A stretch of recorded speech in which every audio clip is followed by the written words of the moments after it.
As of now, it's my honor and privilege to present to you renowned fashion entrepreneur and my friend, Tommy Hilfiger.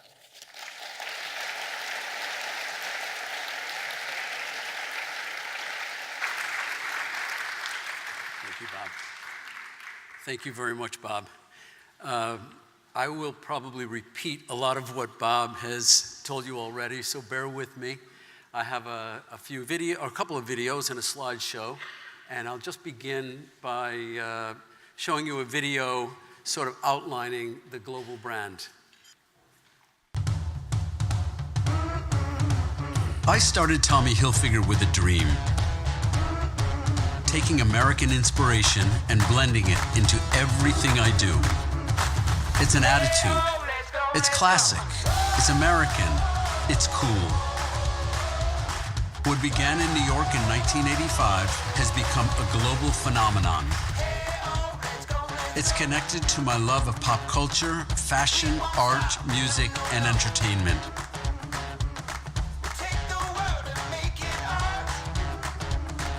We are proud of our heritage, and we are always moving forward.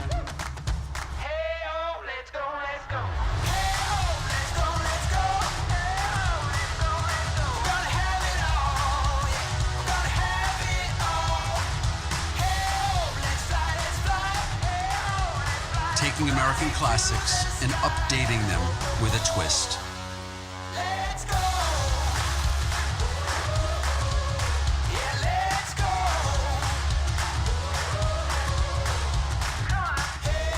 Giving back and doing business responsibly is core to our brand DNA.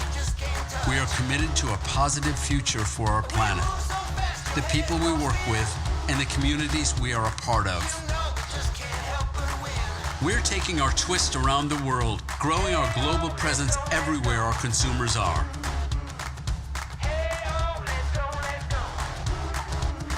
We're bringing our message to new audiences. We're at the forefront of social media and digital integration, and pioneering the future of retail and fashion. We're breaking conventions, celebrating individuality, and looking into the future with relentless optimism. We inspire others to express their own twist. Tommy Hilfiger is the iconic American brand. I love Tommy. Classic American. We are Tommy Hilfiger.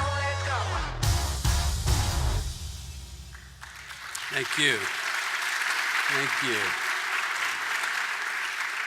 So as Bob said, I started my business when I was in high school. I'm from a family of 9 children. I grew up in a small town in Elmira, New York, 30,000 people, and my dream was to build a brand. So I started the Tommy Hilfiger brand in 1985, but this was as a result of my starting a retail business when I was 18 years old in my hometown. I expanded my stores on college campuses in upstate New York, and then I began to dream of building a brand. Didn't really know what it was all about. I fought with my parents who wanted me to go to college. I told them my college education was going to be the school of hard knocks. And I can attest to the fact that it has been the school of hard knocks because I had to teach myself about how to oversee a global brand. And I've had a lot of, I think, highs and lows along the way. However, I had this incredible dream and this goal, and my motive was never to give up. So after People's Place, we decided that the Tommy Hilfiger brand was going to compete with the world's greatest brands, and we were going to start with American classic menswear. After that, we ran an ad campaign in Times Square, developed by an advertising genius by the name of George Lois, comparing my name to other big names in the industry, and it caused a lot of controversy. Eventually, we went public. We expanded the brand into many different parts of the world, opening stores all over the world. Eventually, we took the brand private again. We celebrated our 25th anniversary by opening in Asia in a very strong way. we've really had a lot of luck along the way, and I can say that the luck came from surrounding myself with incredible people. I knew my weaknesses, and I knew I should surround myself with people who could shore up those weaknesses. I was fortunate enough to bring in partners who were pros in the business, who helped guide the business, develop the business, evolve the business. And as a matter of fact, one of them is sitting here, Dom Telesco, who was a partner with me 25 years ago when I was an absolute nobody. And Dom stood behind me, opening the doors to our entire distribution center. So, Dom, I'll never forget it. Thank you. We've been friends ever since. In building the brand portfolio, we had to make a choice of what would be licensed and what would be manufactured ourselves. Manufacturing is a very intricate, detailed, complicated process. So we decided we would manufacture what we were best at. So we manufactured the clothes and the fashion. We did license agreements with the Estee Lauder company, with the jockey underwear company, with jewelry companies, with watch companies, with shoe companies. We partnered with them in developing all of the different products we're talking about. We give back.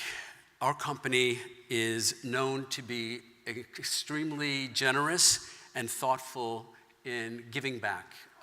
Bob was generous and kind enough to devote his life with Suzanne to Autism Speaks. Autism has affected our family. My wife Dee and I thought it would be an honor to join Bob on the board of Autism Speaks. We are very happy we did because we feel we're making a difference, but nothing compared to the difference you and Suzanne made, Bob, so thank you, sir.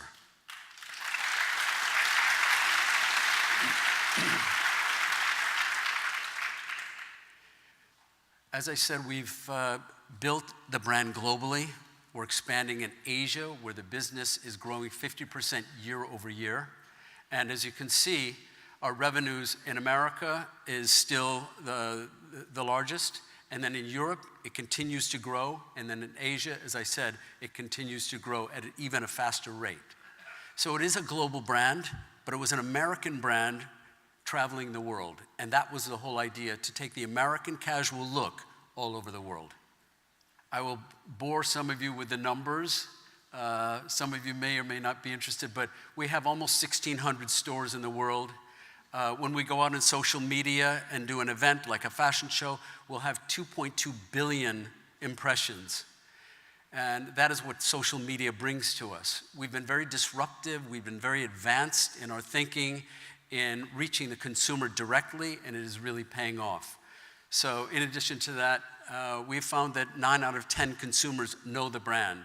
We have 15 plus million social media followers ourselves, and we will take a brand or a division, and as a result of social media, we'll get sometimes 30,000 likes or 30,000 impressions within a minute.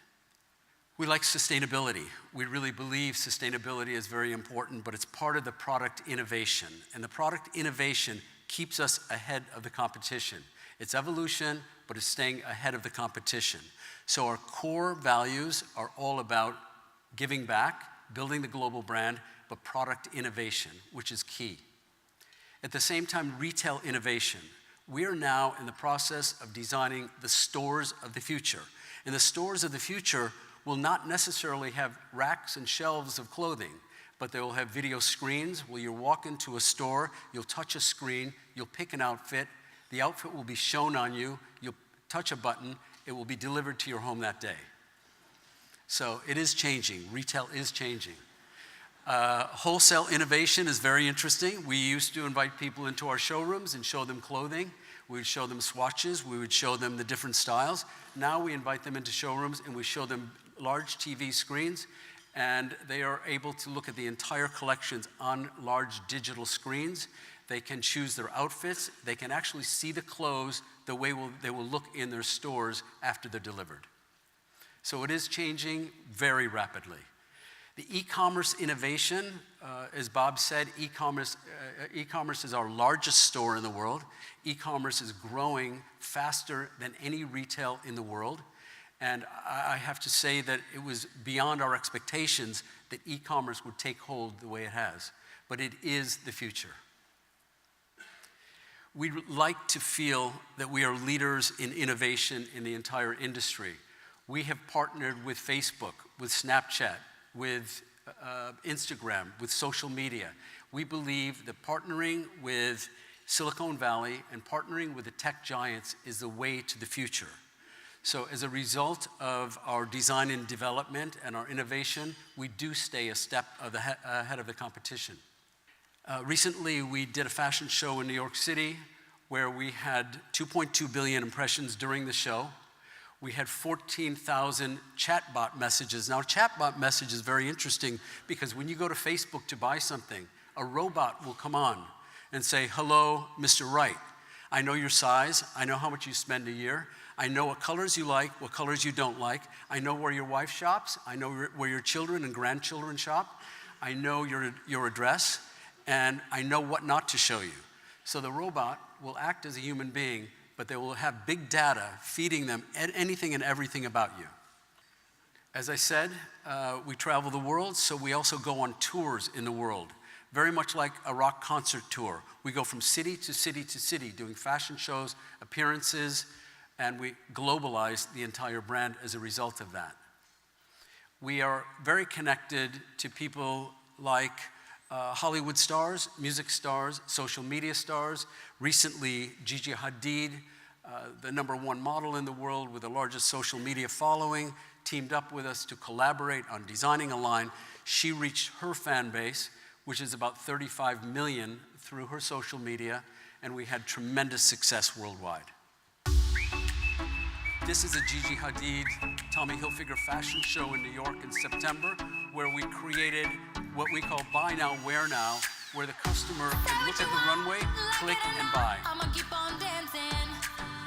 Don't gotta be right, don't gotta be wrong. We're doing it right, doing it right. Now you're moving your body. Gotta keep it alive, keep it alive. Now you're moving your body. Turn it up, I can't help myself. Feeling the night like I wanna. 'Cause it makes me feel like I'm someone else. Living it up in the summer. Nobody can stop me. Feeling the night like I wanna. From moving my body. Living it up in the summer. Living it up in the summer. Living it up in the summer.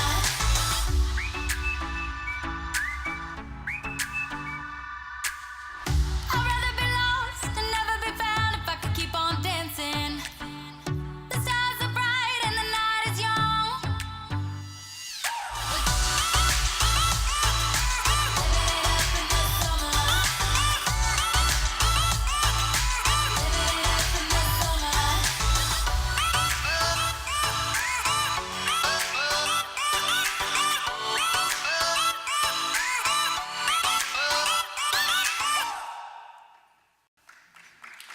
Thank you. So we actually call it Tommy Now because the new consumer wants immediate gratification. So we give the new consumer what they want. We give them experiences, immediate gratification, the product they want at the price they want before they know they need it. So that is our secret. We have other businesses. We invest in brands. We have what we call star branding, another brand, another business, a branding business, whereby we brand stars. My wife, Dee, launched her own handbag line called Dio Kleppo 3 years ago. After 2.5 years, she sold her concept to Kate Spade and has now recently become an owner and the creative director of Judith Lieber. So if any of you ladies have events to go to, buy Judith Lieber bags and watch out for the evolution of the design because it's coming your way soon. So we have a great life. I enjoy every single day. I love what I do. My dream has come true. The best part of my life is with my wife Dee and our 7 children together. So we are, I would say, proud parents, and we have a lot to look forward to in the future. Thank